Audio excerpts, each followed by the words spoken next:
이제 고린도전서 11장을 보셨습니다. 그 고린도전서 11장 보셨을 때 여러분이 너무나 잘 아시는 말씀을 이렇게 하고 계십니다.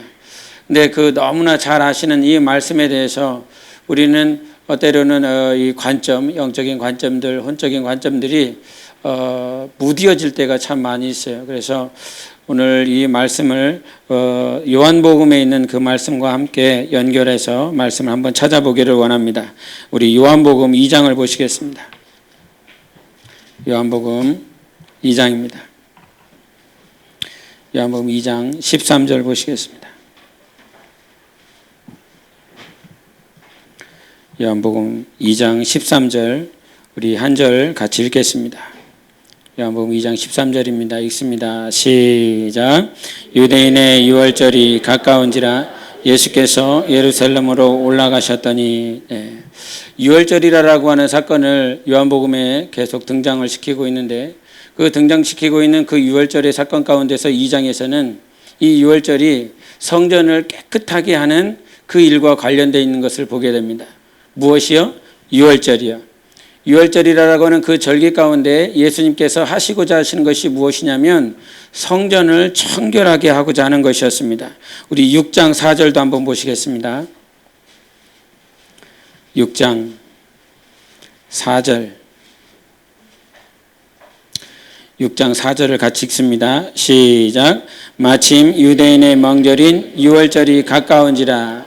여기서도 유월절을 말씀을 하시는데 이 요한복음 6장에서 유월절을 말씀하시면서 무엇에 대해서 후반부에 등장하냐면 오병이어 사건과 함께 이 오병이어를 베푸신 하나님께서 이 땅에 오셨는데 그분이 생명의 떡이 되신다라고 하는 것이었습니다.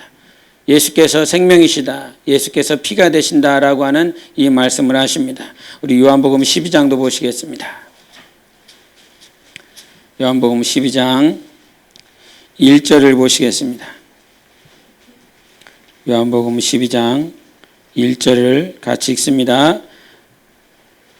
12장 1절 시작. 유월절 엿새 전에 예수께서 베다니에 이르시니 이곳은 예수께서 죽은 자 가운데서 살리신 나사로가 있는 곳이라. 아멘. 이 유월절 사건 12장을 통해서 이제 베다니에 있는 마리아, 이제 나사로의 누이가 향유옥합을 붓는 사건이 일어납니다. 그래서 이 유월절을 통해서 또 뭘 드러내시냐면 예수의 죽음을, 예수가 장례 지내실 것에 대한 것들을 이렇게 말씀을 하십니다. 그러면서 오늘 본문 말씀이 이렇게 이어집니다. 유월절 사건을 통해서 예수께서 원하셨던 것은 무엇이냐면 성전을 정결하게 해야 된다라고 하는 것. 또한 예수께서 생명의 떡이다라고 하는 사실을 가르쳐주고 싶으셨고 그 생명의 떡이신 예수께서 당신이 죽으시고 십자가의 그 피로 살리신 이 사건들을 계속 나열하고 있습니다. 그래서 요한복음은 유월절에 대한 사건들이 계속 증거합니다. 나중에 18장에도 등장하고 19장에도 등장하지만 예수의 죽으심에 대해서 강력하게 말씀을 하고 계십니다. 그런데 이 예수께서 죽으시는 이 과정 가운데서 이 유월절 통해서 첫 번째 하고자 하는 건 성전이 정결하게 된다. 예수님이 오신 건 우리의 영혼이 정결되기를 원하십니다. 우리의 영혼이 사는 것은 예수께서 나를 정결케 해주실 때에 우리의 영혼이 살 수 있는 것입니다. 아무리 더럽고 추해도 누가 나를 씻을 수 있냐면 예수님만이 씻을 수 있습니다. 세상 종교심을 가지고 내가 수고하고 노력하고 산에 올라가서 아무리 목청껏 고성을 짓는다라고 할지라도 나의 영혼의 죄를 씻으실 분은 예수밖에는 없습니다. 그분만이 씻어주시는 것입니다. 그래서 유월절을 통해서 예수님은 너의 영혼이 예수 그리스도의 이름을 모셔드린 너의 영혼의 성전이 정결케 되기를 원하시는 것입니다. 또한 하나님이 우리에게 알리고자 하신 건 나의 떡, 생명을 먹고 마시라 하는 것이고 예수 그리스도의 죽음을 우리에게 강력히 가르쳐 주시고자 하시는 것입니다. 그래서 예수만이 우리의 영혼을 완전하게 씻어주신다라고 말씀하고 계십니다. 우리 13장 우리 10절을 보시겠습니다. 13장 10절입니다. 같이 읽습니다. 시작. 예수께서 이르시되 이미 목욕한 자는 발밖에 씻을 필요가 없느니라. 온몸이 깨끗하니라. 너희가 깨끗하나 다는 아니니라 하시니, 여기서 너희 온 몸이 깨끗하니라 말씀하시면서 예수께서의, 예수 그리스도의 완전하심, 예수께서 우리를 씻어주신 것은 온전케 된 것, 완전하게 씻어주신 것이에요. 그래서 내가 어제도 잠깐 십자가 예배 때 언급을 했지만, 내가 예수 그리스도를 바라볼 때 어떤 관점으로 바라보게 되냐면, 내가 했던 것, 그리고 내가 지금 하고 있는 것, 얼마만큼 열심을 내고 얼마만큼 수고를 하며 하나님 앞에 나아가고 있는가라고 하는 것들을 봅니다. 그런데 신앙이 완전하지 않아서 하나님 앞에 열심을 내고 하나님 앞에 내가 이와 같이 하고 있다라고 하는 그 사건 가운데, 그 시간 가운데서는 내가 하나님을 잘 볼 수 있습니다. 하나님 잘 보는 것 같습니다. 그런데 내가 못할 때 목회자라고 하는 이 목회자의 삶, 또 여러분이 사역자로서 살아가는 삶, 평신도로서 살아가는 그 삶 가운데 내가 하나님 앞에 얼만큼 하고 있느냐, 얼만큼 하고 있느냐가 기준이 될 때가 있습니다. 그래서 내가 왕년에 이거 했다고, 내가 젊었을 때 찬양을 열심히 했다고, 내가 젊었을 때에 하나님 앞에 또 교회에 이와 같이 헌신했다고, 그러면서 과거에 기준된 그 시점, 그 과거의 그 고백들이 어느 순간 지금을 붙잡고 있는 것을 보게 됩니다. 과거에 했으니까, 내가 과거에 이만큼 살았으니까 지금은 이 정도 해도 하나님께서 무방하시다라고 생각을 하는, 우리는 하나님 앞에 나의 행위를 드리는 것이 아닙니다. 과거에 내가 전도를 했고, 내가 과거에 교회를 건축했고, 내가 과거에 누구를 전도했고, 그런 문제가 아니라 하나님이 우리에게 요구하시는 건 단 한 가지입니다. 사랑했느냐, 주님을 믿었느냐. 오늘도 주보에 썼지만 사역자가 사역자로서 발견되기 위해서는 사랑이 없으면 절대 불가능한 것입니다. 능력을 행했고 귀신을 쫓았고 산을 옮길 만한 믿음이 있었고 모든 것들을 알 만한 지식이 있었지만 나의 안에 하나님의 사랑이 없으면 아무것도 아니다. 여러분, 사랑이 없으면 아무것도 아닌 거예요. 아무것도 아니라고요. 당신이 행하는 거, 당신이 섬긴 거, 그래서 예수께서 오셔서 우리에게 하시는 말씀이 무엇입니까? 내가 새 계명을 준다. 지금까지는 헌 계명이었나? 여전히 새 계명이었어요. 그런데 그 계명을 사람들은 이 귀로 들었다 이 말이죠. 육신으로 들었다 이 말이죠. 그러나 이것이 새 계명인 것은 너희의 영혼의 심령 안에 들을 수 있도록 주님께서 주셨기 때문에 새 계명인 것입니다. 돌판에 받지 말고 마음판에 받아, 마음판에 받아서 사랑하라라고 하는 그 말씀 주신 그 새 계명을 지키라는 거였어요. 지금도 그 새 계명은 유효한 것입니다, 여러분. 계속 진행되고 있는 것입니다. 사랑하는 거 지켜. 사랑하지 않으면 아무 쓸데기 없다고, 쓸모없다고. 내가 전도하는 거 사랑해서 했느냐? 주님 사랑해서 했느냐? 영혼 사랑해서 했느냐? 교회를 건축하는 거 하나님을 사랑해서 했느냐? 이 모든 것들이 기준이 되어야 한다라고 하는 거죠. 사랑이 기준입니다. 다른 데서 기준 찾지 마세요. 나의 행위. 그래서 하나님께서 나를 볼 때에 하나님은 나를 어떻게 보십니까? 사랑으로 보시는 것입니다. 사랑한다, 사랑한다, 사랑한다. 그 한마디가 내 영혼을 붙잡아 주셨고 지금도 살아갈 수 있는 힘이 되는 것입니다. 여러분, 가장 큰 은혜를 받았을 때 언제입니까? 주님이 나를 사랑하신다는 거였어요. 무엇과 대비가 되냐면 그렇게 더럽고 그렇게 추하고 그렇게 냄새나고 아무도 써주지도 않고 아무도 교제해주지도 않고 그런 철부지와 같은 나를 주님께서 사랑하셨다라고 하는 그 한마디. 근데 그 한마디가 그 순간만 사랑했던 것이 아니라 내가 못했을 때도요, 내가 잘 할 수 없었을 때에도요. 사람들은 잘하는 사람 찾아요. 찬양 잘하는 사람 찾습니다. 전도 잘하는 사람 찾습니다. 그래서 무엇인가 달란트를 잘 활용하는 사람을 찾습니다. 그러나 주님은 달란트 잘 활용하는 사람이 아니라 어떤 재능이 있는 사람이 아니라 주님을 정말 사랑할 자를 찾는 것입니다. 그래서 창세기서부터 아담을 지으시고 하와를 지으실 때 이들이 연합할 수 있는 그 기능은요, 결국은 단 한 가지였어요. 남편과 아내가 연합할 수 있는 건 사랑인 것입니다. 사랑이 없기 때문에 힘든 거지요. 다른 게 힘든 게 아니더라고요.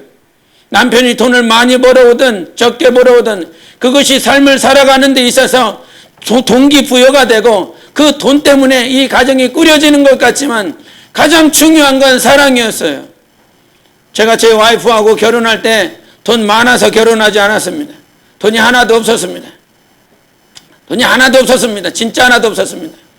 그런데 가정을 꾸리자라고 할 수 있었던 건 사랑 때문이었습니다. 열렬한 그 사랑 때문에. 지금은 그 사랑이 유효할까요?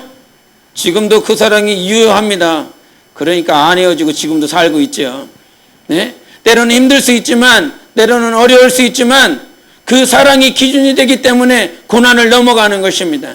아무리 큰 고난이라 할지라도 예수께서 나를 사랑하신 그 사랑이 정말 모든 영혼들에게 함께 있기 때문에 고난을 넘어가시기를 바랍니다. 사랑이 있으면 반드시 이기게 됩니다. 그러나 사랑이 무너지면 깨지게 되어 있습니다. 예수께서 주신 그 사랑이 기준이 되었기 때문에 예수께서 나를 사랑하신 그 기준이 되어서 오늘도 승리하는 거예요. 내가 주님을 바라볼 때 내가 한 것 가지고 바라보지 말고 주님께서 예수 그리스도의 그 사랑과 그 은혜로 나를 바라보고 있는 것입니다. 나를 보고 있는 것. 그 유월절 그 최후의 만찬을 드릴 때에 요한복음 13장은 유월절 사건입니다. 근데 그 유월절 사건에 무엇이 함께 이루어지고 있냐면 최후의 만찬이 이루어지고 있는 것입니다. 그 최후의 만찬이 벌어지고 있을 때 주님께서 우리 13장 3절을 보시겠습니다. 13장 3절 같이 읽습니다. 시작. 저녁 먹는 중 예수는 아버지께서 모든 것을 자기 손에 맡기신 것과 또 자기가 하나님께로부터 오셨다가 하나님께로 돌아가실 것을 아시고 4절. 저녁 잡수시던 자리에서 일어나 겉옷을 벗고 수건을 가져다가 허리에 두르시고. 우리 보통 식사를 하다 보면 딴짓거리 하지 않습니다. 우리 한국 사람이 특별히 그렇죠. 밥 먹을 때는 밥만 먹으라고 그래요. 저도 어렸을 때 할아버지하고 이렇게 겸상을 해서 먹었는데 겸상하다 말고 딴짓하고 나면 뭐 하는 거냐고 막 이렇게 노발대발 하시는 그 할아버지의 인상을 지금도 잊지를 못하고 있습니다. 그래서 밥 먹을 때는 밥만 먹어야 돼요. 딴 소리하고 딴 얘기하면 막 혼났었던 기억이 있어서 그렇게 하지 못합니다. 근데 예수님께서 이렇게 최후의 만찬을 하시면서 같이 식사를 하시면서 당신이 식사하시다 말고 당신이 직접 일어나세요. 하시고 싶은 것이 있어서요. 해야 될 게 있어서요. 그러면서 당신이 이렇게 손을 거두시고 일일이 제자들의 발을 씻기기 시작하십니다. 이것을 세족이라고 그러는데 발을 씻는 이 세족을 언제 성경에서는 했을까? 언제 했을까요, 여러분? 세족을 언제 했을까요? 우리 한번 보겠습니다. 우리 세족을 언제 했는지. 하나님께서 우리에게 세족을 이렇게 보여주시면서 하신 말씀이 이렇게 있는데, 우리 성경에 출애굽기를 한번 보시겠습니다. 출애굽기 30장을 보시겠습니다.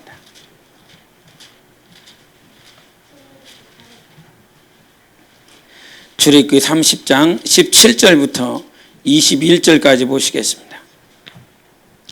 출애굽기 30장 17절부터 21절까지 읽습니다. 시작. 여호와께서 모세에게 말씀하여 이르시되 너는 물두멍을 노스로 만들고 그 받침도 노스로 만들어 씻게 하되 그것을 회막과 제단 사이에 두르고 그 속에 물을 담으라. 아론과 그의 아들들이 그 두멍에서 수족을 씻되 그들이 회막에 들어갈 때에 물로 씻어 죽기를 면할 것이요 제단에 가까이 가서 그 직분을 행하여 여호와 앞에 화제를 살을 때에도 그리할지니라. 이와 같이 그들이 그 수족을 씻어 죽기를 면할지니 이는 그와 그의 자손이 대대로 영원히 지킬 규례니라. 아멘. 지금 언제 세족을 하고 있습니까? 여기서 세족이라고 하는 건 요한복음 13장에서는 발만 씻었지만 21절에 말을 하고 있는 것처럼 이와 같이 그들이 그 수족을 씻어 죽기를 면할지니 말씀해 주셨어요. 그러니까 손발을 함께 씻은 것입니다. 손발을 함께 씻어서 지금 어디에 들어가고 있냐면 회막에 들어가고 있다는 사실입니다. 그러니까 언제 씻냐면 회막에 들어갈 때, 성전에 들어갈 때 이 손과 발을 씻는 사건이 벌어집니다. 마찬가지로 아브라함도 그랬고 롯도 그랬고 이 신약에서도 성경에서 말을 하고 있는데 예수님께서 바리새인이라고 하는 시몬의 집에 들어갔을 때 예수님께서 그 들어갔을 때에 한 여자, 무명의 여자가 예수님을 씻기십니다. 예수님의 발을 씻깁니다. 이 성경을 보면 성전에 들어갈 때, 성막에 들어갈 때 예수님께서 그와 같이 우리들을 씻고 계시는 거예요. 언제 씻어주시냐면 성전에 들어올 때, 어느 집에 방문했을 때, 방문하는 사람들이 그 들어갔을 때 그 주인이 그들의 발을 씻어주시고 그들의 손을 씻어주십니다. 근데 이 사건이 지금 언제 벌어지고 있냐면 6월절 최후 만찬 때 이 사건이 벌어지고 있습니다. 하나님은 우리를 씻어주신다라고 하시는 건 성전에 들어올 수 있는 자격 없는 자들을 씻어주시는 것입니다. 언제 들어올 때, 언제 들어가야 되느냐. 그래서 성전이라고 하는 건 내가 스스로 들어갈 수 있는 것이 아니라 주님이 나를 씻어주실 때 들어갈 수 있는 것입니다. 최후의 만찬 때 주님이 할 일 없어서 지금 씻고 있는 것이 아니라 주님은 성전으로 들어오라는 것이에요. 내가 너를 초청해줬고 내가 너를 맞이해줬으니 들어와라. 들어올 수 있는 길이 되셔서 우리를 씻어주시는 것입니다. 여러분, 우리가 주님 앞에 나아갈 수 있는 건 우리의 열심과 수고로 나아가는 것이 아니라 예수님께서 우리를 씻어주셨기 때문인 것입니다. 그 씻어주신 그 은혜가 있어서 그렇게 들어가는 거예요. 성경에 보면 씻는 사건들이 또 한 가지가 있는데 빌라도가 이렇게 손을 씻습니다. 빌라도가 손을 씻을 때에 나는 무지하다라고 말을 합니다. 예수님께서 예수님을 십자가에 이렇게 돌려보내는 그 사건 가운데서 씻는데 이 모습을 보면서 저가 씻으면서 나는 무지하다라고 말을 해요. 자기가 자기 죄를 씻고 있어요. 그 빌라도에게 죄가 있겠습니까? 없겠습니까? 죄는 오직 예수만 씻어주시는 거예요. 자기가 스스로 씻었다라고 할지라도 그것이 자기 스스로 씻어서 죄가 없어지는 것이 아닙니다. 마치 유대인들처럼 자기가 죄를 씻는 모양, 그렇게 손을 씻는 모양이 있지만 그 모양을 따라서, 모방을 따라서 하나님께서 죄사함을 허락하시는 것이 아니라 예수만이 그 죄를 씻을 수 있다. 예수 외에 우리 죄를 씻을 수 없다. 지금도 밖에 나가보면 신천지 때문에 많이 고생하시는 분들이 있습니다.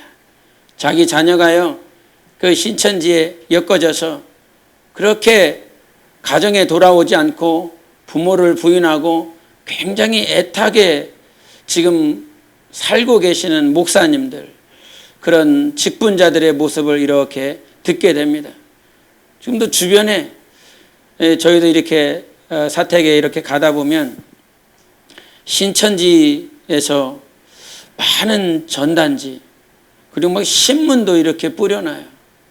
그거를 볼 때마다 막 저 밑에서 막 분노가 치밀어 갖고 분명히 내가 나올 때는 이 신문이 없었는데 이 전단지가 없었는데 언제 놓고 갔지? 그래갖고 화가 치밀어 갖고 이 빌라의 그 문을 열고 이 계단 쪽에 있는 문을 열고 어떤 놈이 전단지를 이 신문을 이렇게 놓거나 한참 찾습니다. 한참 찾으면 뭐 하려고요? 에따이 가져가라. 그렇게 막 치밀어 올라요. 그런데 그들의 행위는, 그들의 모습은 전도 열심히 합니다. 마치 복음을 전하는 것 같습니다.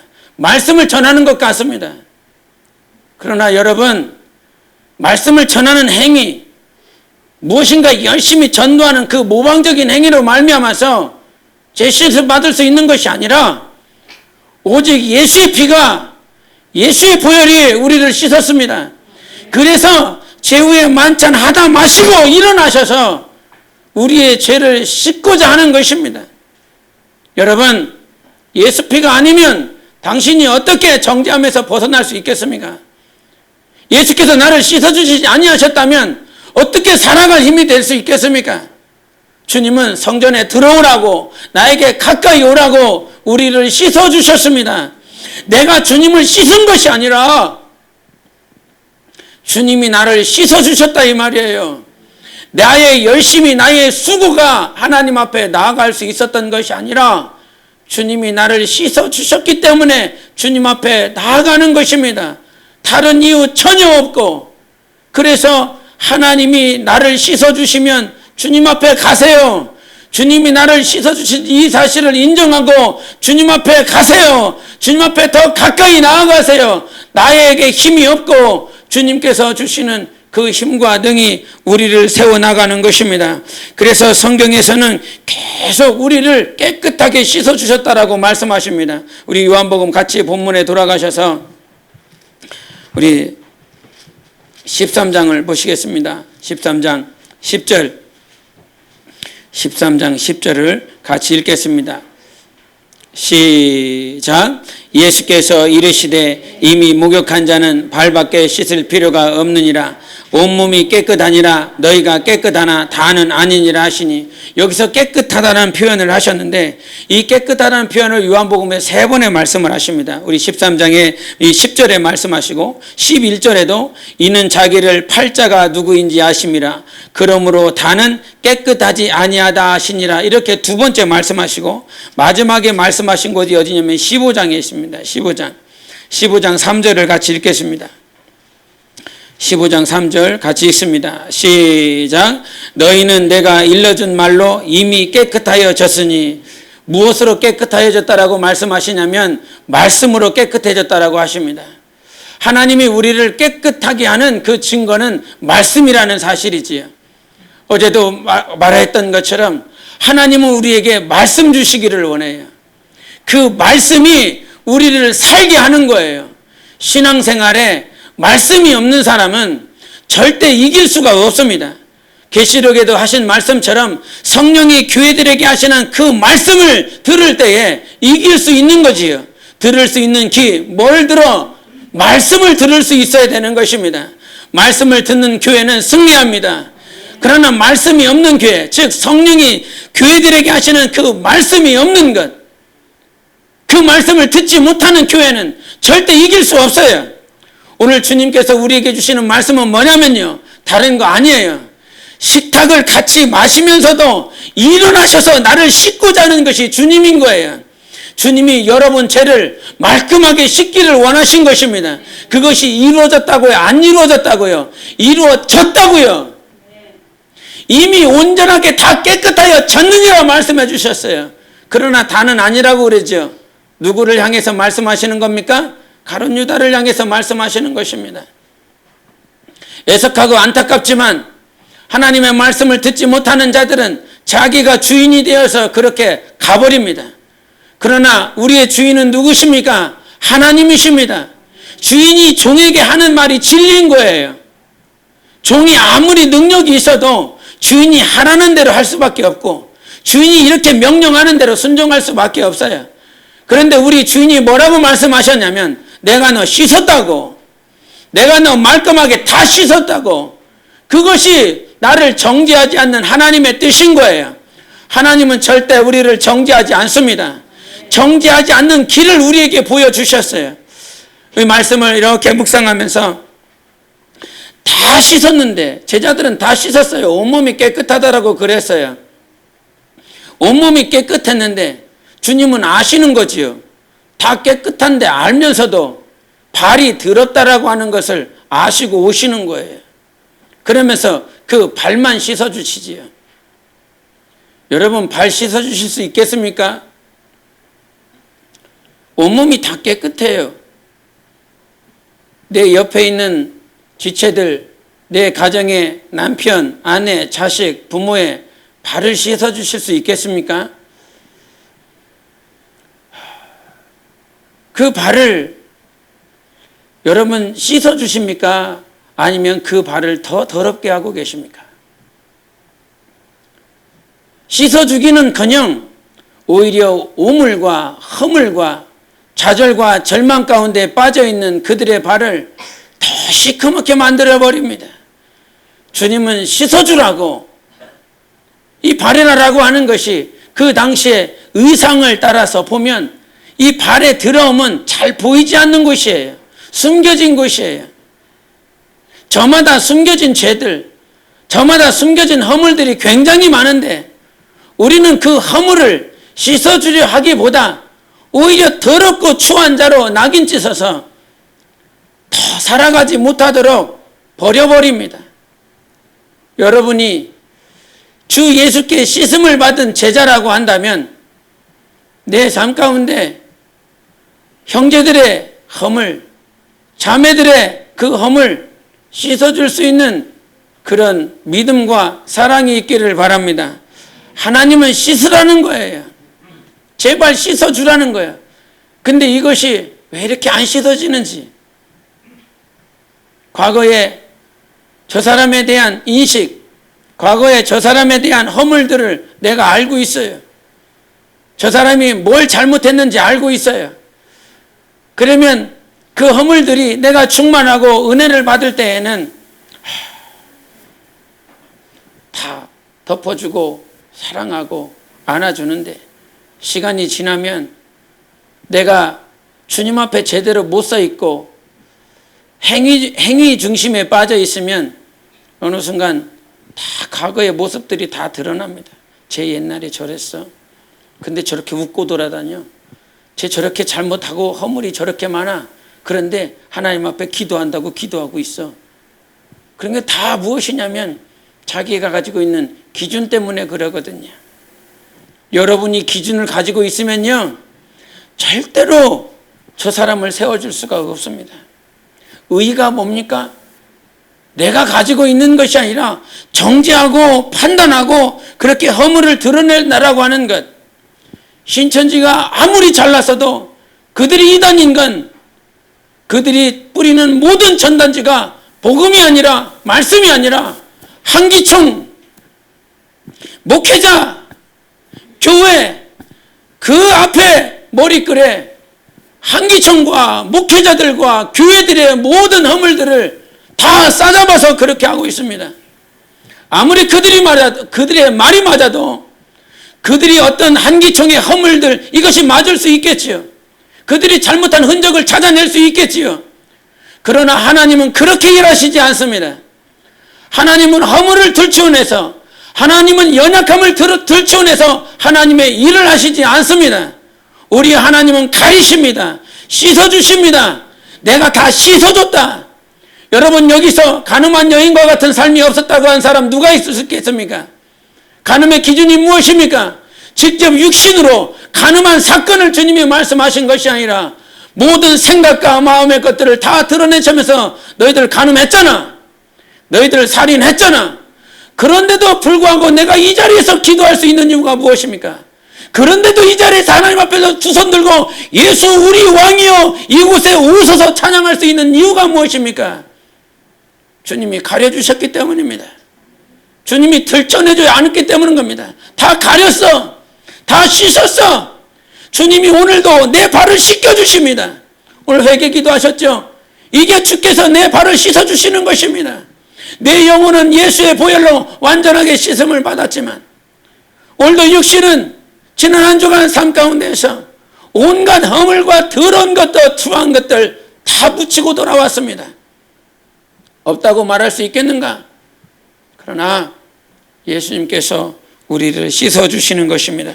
그래서 씻어주시는 그분의 은혜가 교회에 충만해야 되는 거예요. 나를 씻어주셨다는 것. 이번 한 주간 살면서 내가 살아야 될 목적이 있습니다. 나를 씻어주신 것처럼 정말로 그 주님을 닮아서 나도 씻어줄 수 있는 그런 삶을 살아갈 수 있도록, 그렇게 씻음을 받은 모든 자들에게 하나님께서 말씀하신 건 뭘로 씻어주셨냐면 말씀으로 씻어주셨다는 것입니다. 주님이 하신 그 말로 내가 씻음을 받았고, 나 역시도 영혼을 씻어주는 그 능력은 말씀으로 씻어주시는 것입니다. 이 말에 권세가 있습니다. 이 말에 부정적인 것 나오지 말고 더러운 것 나오지 말고 생명이 나오시기를 바랍니다. 우리 옆 사람에게 축복합니다 하시겠습니다. 사랑합니다 하겠습니다. 이 말로 살리는 것입니다. 이 말로 깨끗하게 할 수 있는 것입니다. 이 말이 뭐라고? 그러나 이 말씀으로 주께서 우리를 씻어 주신 것처럼 허물이 보일 때 이 말씀으로 부정하지 말고 이 혀로 사랑한다 말하세요. 이 혀로 축복한다고 말하세요. 주님께서 나에게 계속 하시는 말씀이 그거였어요. 사랑한다, 사랑한다, 사랑한다. 그 한마디로 계속 우리를 사랑하시고 지키신 것입니다. 그래서 다른 것으로 그렇게 되어지지 않아요. 메이저리그에 보는 크리스 데이비스라고 하는 선수가 있는데 그 선수가 이번 시즌을 보낼 때에 56타수를 이렇게 들어섰는데 54타수 이상을 계속 안타도 못 치고 이 타율이 계속 떨어지는 그런 상황에 있었던 거예요. 자기 스스로 힘들어하고 어려워하고 있었을 때 이 볼티모어의 헨리라고 하는 작은 9살인 이 팬이 편지를 썼어요. 편지를 쓰면서 당신은 낙심할 필요 없습니다. 좌절할 필요 없습니다. 당신이 그 메이저리그에 있다라고 하는 그 사실만으로도 훌륭한 것입니다. 이 야구 선수 가운데서 가장 가고 싶은 것이 미국의 메이저리그거든요. 우리 한국에 있는 선수들 가운데서도 가장 탑이라고 할 만한 선수들이 가지만 거기서 허우적대고 있는 것이 그 메이저리그거든요. 그러면서 그 9살 난 그 친구가 편지를 쓰면서 당신이 그 메이저리그에서 야구하고 있다는 그 사실만으로도 당신 스스로 자랑할 수 있습니다. 당신 스스로 자긍할 수 있습니다. 그러면서 편지를 썼어요. 그래서 그 시뮬레이터가 그 헨리라고 하는 그 작은 어이가 쓴 그 편지를 그 선수에게 보여줬습니다.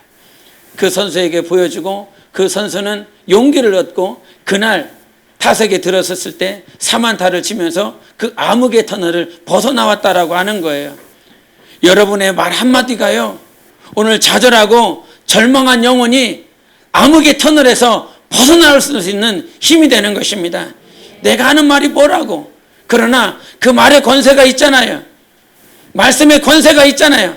내가 들은 대로 역사할 것이라고 신명기에 말씀하시지 않습니까? 내가 네가 한 그 말 그대로 일할 거야. 하나님이 여러분을 살리는 일에 사용받는 그 일에 사용받으시기를 바랍니다. 또한 말씀의 역사가 있어야 되는 건 과거에 우리의 한국 땅에 이렇게 복음의 역사가 있었을 때 부흥이 이렇게 벌어졌습니다.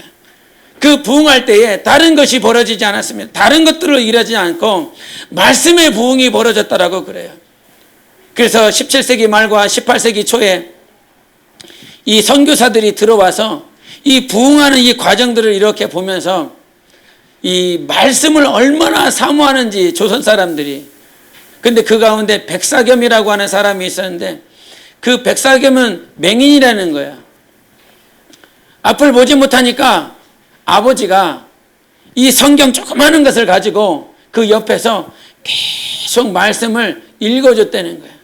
그 말씀을 옆에서 읽으면 그 백사겸이라고 하는 그 자식은 그 말씀을 외우고, 그래서 계속 읽어주고 외우고 해서 공관복음서를 다 외웠다라고 그럽니다. 그래서 그 사람은 그냥 말씀을 전하는 거예요. 몇 장 몇 절에 이 말씀이 있었다, 몇 장 몇 절에 이 말씀이 있었다. 별로 안 부러우시지요? 별로 나하고 상관없는 사람의 간증인 것 같지만, 그러나 그 당시에 그 말씀에 대한 갈증, 그 말씀에 대한 갈급함 때문에, 그래서 선교사들의 간증이 그거예요. 한국 교회는 목사나 장로나 어떤 사람들이 열심히 사역을 해서 부흥이 된 것이 아니라, 농한기가 되면 이제 농사철 다 지내고 나면 그 일반 백성들이 다 내려놓고 그 사경회에 가서 말씀을 배우고 또 배우고 또 배우고 2주나 3주 동안 그 말씀을 계속 배운다는 거죠. 그래서 말씀을 가르치고 말씀을 배우고 그 말씀의 역사로 말미암아 한국교회가 부흥했다고. 여러분, 사도행전에도 그러지 않습니까? 사도들이 열심히 복음을 증거하고 말씀을 전했지만 누가의 그 기록에서 하시는 말씀이 뭐냐면 이 초대교회의 부흥은 말씀의 부흥이다. 말씀으로 이루어진 부흥이다. 우리의 심령이 말씀으로 깨끗하여지고 말씀으로 부흥되어져야 되는 것입니다. 교회도 마찬가지입니다. 말씀이 없으면 아무것도 안 돼요.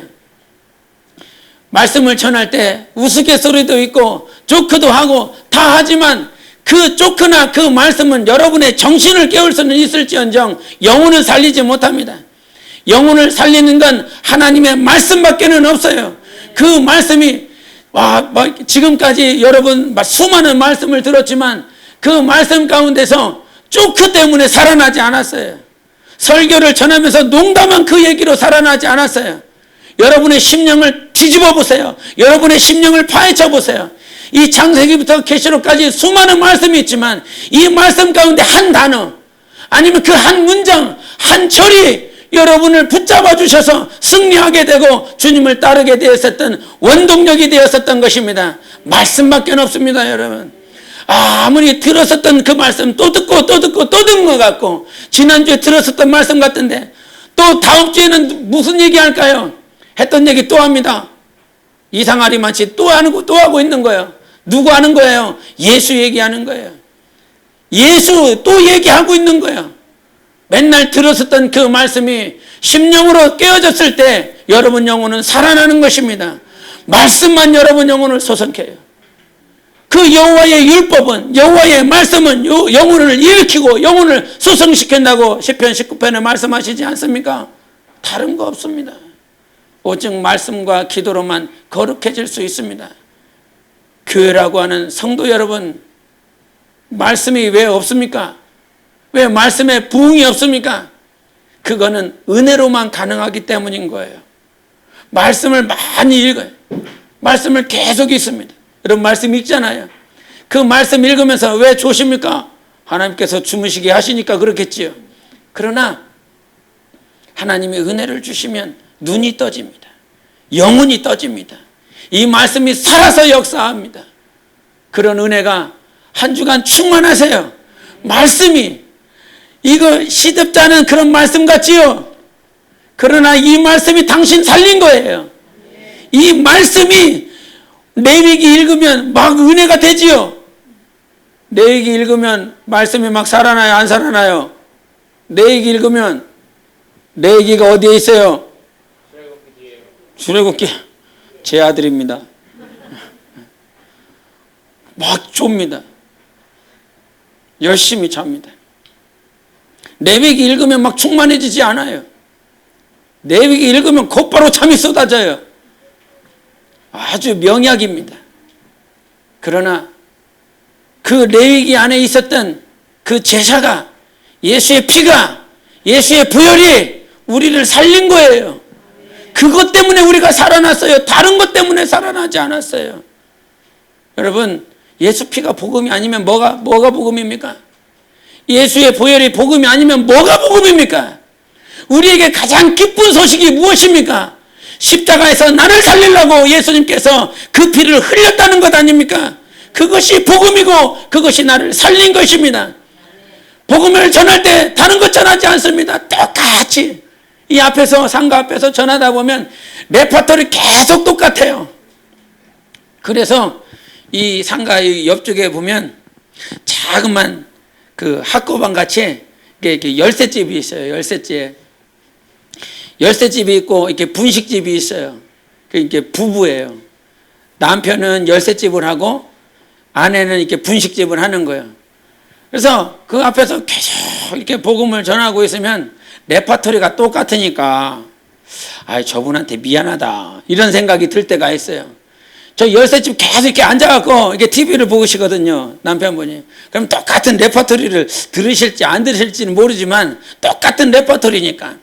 그런데 그 똑같은 레퍼토리의 내용이 뭐냐면요. 예수께서 십자가에서 죽으시고 나를 살렸다는 거. 그거 한마디만 계속 1시간 동안 하는 거예요. 계속 그거. 어떤 사람은 막 힐끗힐끗 쳐다보고 가고 어떤 사람은 비웃고 가고 이 태권도 여기 꿈나무 태권도 애들은 이렇게 나오고 한참 이렇게 쳐다보고 가고 어떤 사람은 인사하고 가고 목사님 이렇게 하고 인사하고 인사하면서 가기도 하고 그러나 복음은 다른 것 아니더라고요. 예수께서 죽으시고 우리를 살리셨다. 여러분, 교회가 이거 안 증거하면 뭐 하겠습니까? 여러분, 교회잖아요. 여러분, 우리 성도잖아요. 거룩한 사람들이잖아요. 뭐 때문에 거룩해졌어요? 예수의 보혈 때문에 거룩해졌잖아요. 이거 외에는 어떻게 거룩시킬 방법이 없어요. 그것이 교회의 사명입니다. 내가 걸어가야 될 길이고 여러분이 걸어가야 될 길인 것입니다. 예수의 피를 증거하십시오. 예수의 피를 전하십시오. 그것이 우리가 승리하는 길인 것입니다. 그 피에 감사하세요. 그 피에 승리하세요. 그것으로 승리하는 교회가 여러분 되시기를 예수 이름으로 축원합니다. 우리 함께 기도하십니다. 하나님 아버지, 맹인된 자도 말씀을 외우고 있습니다. 그 말씀 안에 생명이 있다라고 하는 이 사실을 알고 정말 날마다 그 피를 증거하게 도와주시옵소서. 예수를 증거할 수 있는 능력 있게 도와주시옵소서. 나는 아무것도 아닙니다. 나는 볼품이 없습니다. 그러나 나를 사용하여 주시고 이 복음이 증거될 때 예수의 피가 흐르게 도와주시옵소서. 오늘도 예수의 피로 나를 씻어주시고 예수의 피로 교회를 씻어주시고 예수의 피로 가정을 씻어주시고 예수의 피로 내 영혼을 씻어주셔서 승리할 수 있도록 도와달라고 예수의 지고 기도